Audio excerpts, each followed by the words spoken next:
Hello, hello les amis, comment ça va? Vous allez bien? Vous allez bien en cette fin d'année? Est-ce que vous avez la pêche? Est-ce que vous avez la pêche? Ici, on a un très beau soleil, hein. Aïe, aïe, aïe, aïe, il y a un très beau soleil. Et là, matin a commencé, donc il y a un bon vent là.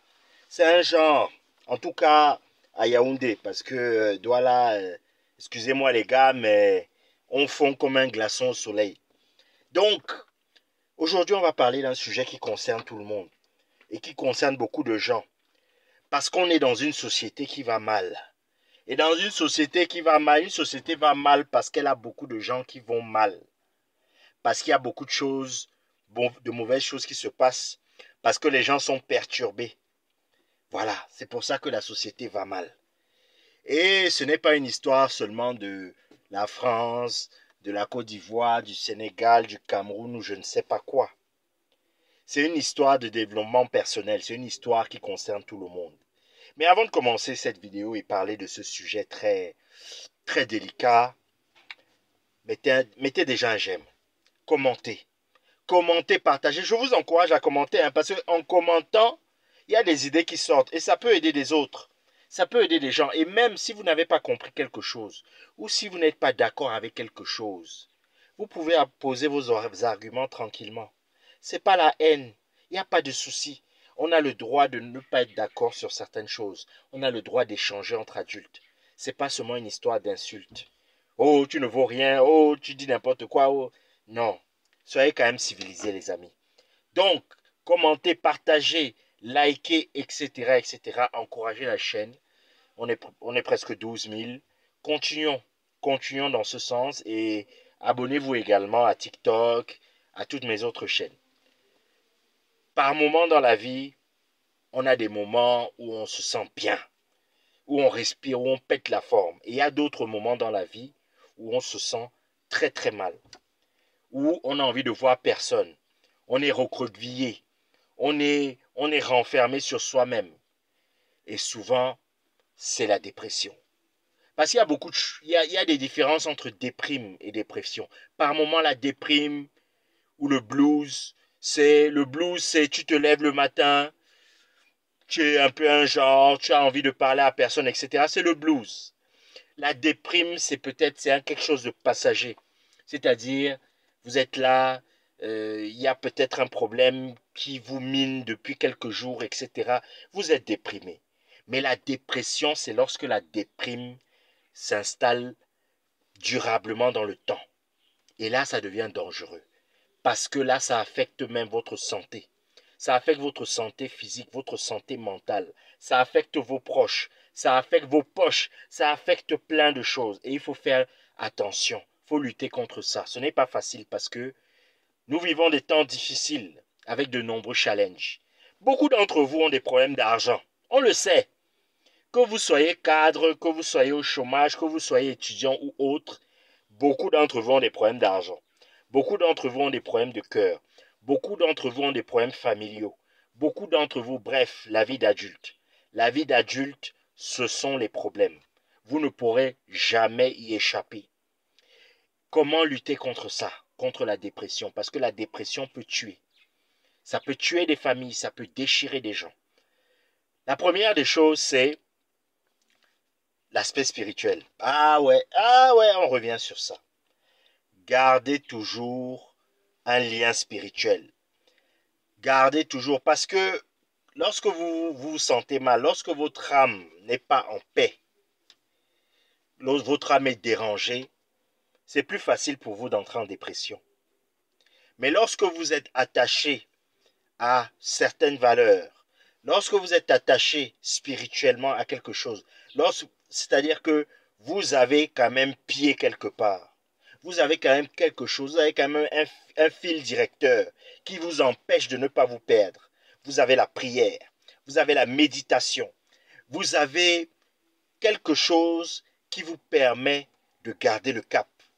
Quand même sur le plan spirituel, vous êtes perdu, mais c'est compliqué.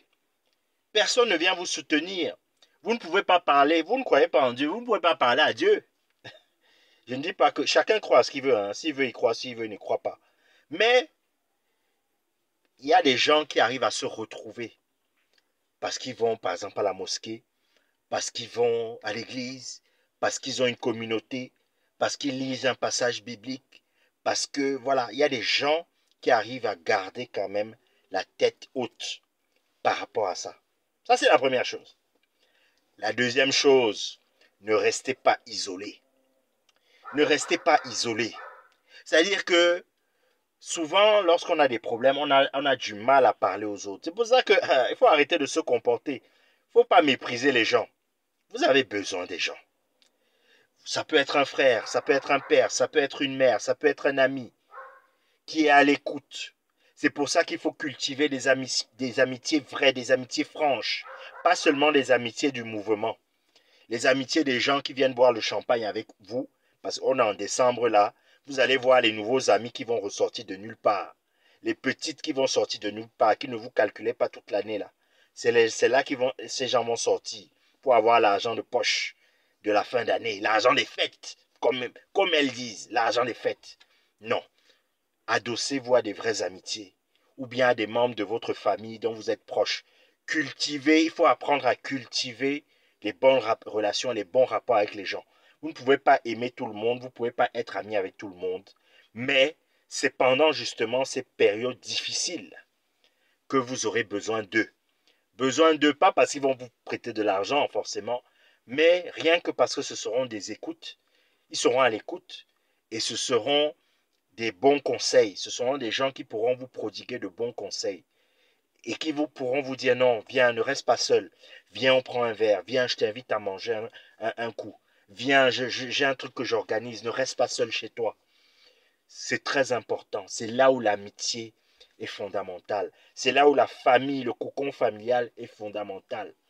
Si vous n'avez pas de famille, vous n'avez pas d'amis, car c'est chaud. Non, je sais qu'il y a des gens qui ont grandi, qui ont été ballottés de foyer en foyer. Il y a des gens qui n'ont pas su créer vraiment des liens avec des gens. Je le sais, ce n'est pas facile.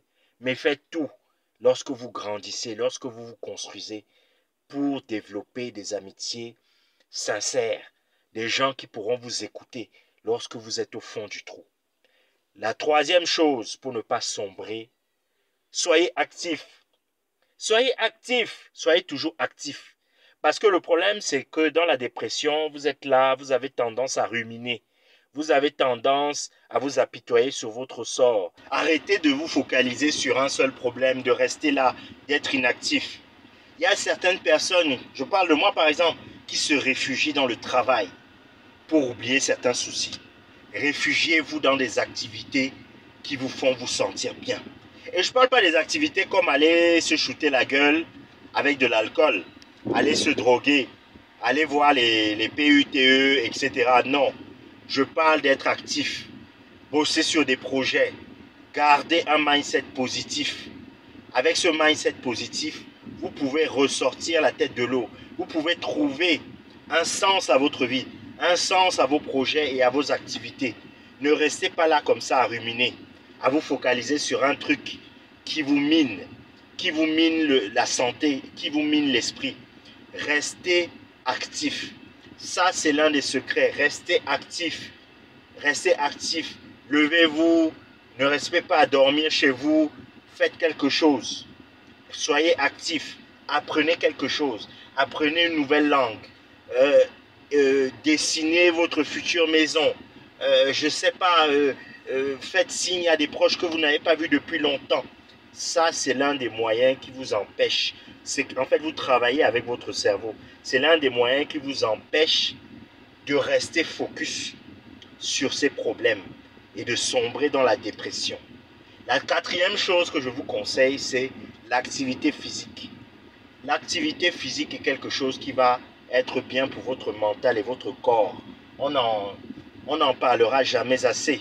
C'est-à-dire qu'il y a quelque chose qui va permettre de détendre votre corps, de détendre vos nerfs, de permettre un meilleur afflux sanguin à votre corps. Vous serez mieux dans votre corps. Comme vous serez mieux dans votre corps, vous serez également mieux dans votre esprit. Ce sont des choses qui vont vous aider à combattre la dépression, à combattre les choses dans lesquelles vous êtes. La cinquième chose, c'est essayer de garder un esprit positif. dans votre langage, changez votre manière de parler, changez votre façon de voir la vie. Parlez toujours de manière positive. Dites toujours les choses de manière positive. Apprenez à faire des compliments. Apprenez apprenez à complimenter les gens. Apprenez à dire, ah, mais tu as une belle robe. Apprenez à sourire devant quelque chose. Apprenez à dire à votre soeur qu'elle est belle. Apprenez à dire à votre ami, à encourager votre ami, etc., etc. Enlevez les pensées négatives. La sixième des choses, c'est laisser dehors les mauvaises fréquentations. Parce que les énergies négatives que vous avez, ce sont des énergies souvent que vous puisez aussi auprès des autres. Si vous êtes près de personnes négatives, vous aurez tendance à être aussi une personne négative. Les gens qui sont malheureux dans leur vie auront tendance à vous refiler les patates chaudes. Ces personnes auront tendance à vous refiler. C'est contagieux, hein? La mauvaise énergie, la malchance, tout ça là, c'est contagieux. Vous marchez avec des gens qui sont malchanceux, des gens qui sont paresseux, des gens qui ont toujours des mauvaises choses dans la bouche, qui sont toujours dans des commérages, etc. Vous aurez tendance à reproduire les mêmes schémas. Vous êtes avec quelqu'un qui ne sait pas reconnaître les bonnes choses dans sa vie, mais écoutez, ça va mal se passer pour vous. Et la septième chose que je vous recommande, c'est de cultiver la gratitude. Oui, lorsqu'on tombe en dépression, on a l'impression qu'on est au bout du rouleau, que sa vie ne va pas bien. On a l'impression qu'on a raté sa vie. On a l'impression que tout ne va pas bien. Mais on oublie les grâces qu'on a chaque jour. On oublie peut-être qu'on est en bonne santé. On oublie peut-être qu'on a une famille. On oublie peut-être qu'on a des amis. On oublie peut-être qu'on a un boulot. On oublie peut-être qu'on a nos deux jambes, nos deux bras. On oublie peut-être que notre vie est bien meilleure que des centaines de millions de personnes, voire des milliards de personnes sur cette terre. Il y a des gens qui vivent des niveaux de pauvreté que vous ne pouvez pas imaginer. Il y a des gens qui sont dans des difficultés que vous ne pouvez pas imaginer. Il y a des gens qui ont des maladies incurables et qui souffrent chaque jour. Vous ne pouvez pas imaginer. Il y a des gens qui sont stériles. Il y a des gens qui ne sont pas beaux, belles. Il y a des gens qui sont laides, qui se considèrent comme laides, vilaines, qui ont ce problème-là, mais qui ont le sourire. Vous, peut-être, vous êtes une belle gosse. Vous êtes belle. Vous êtes fertile. Vous avez un enfant qui vous regarde chaque jour et qui vous dit « Maman, je t'aime ». Vous avez peut-être des parents qui sont là, qui subviennent à vos besoins. Et vous entrez en dépression. Non, quittez de ça. Quittez derrière ça. Vous méritez mieux. Donc, apprenez à changer ce mindset. Vous changerez ce mindset et ça changera votre vie.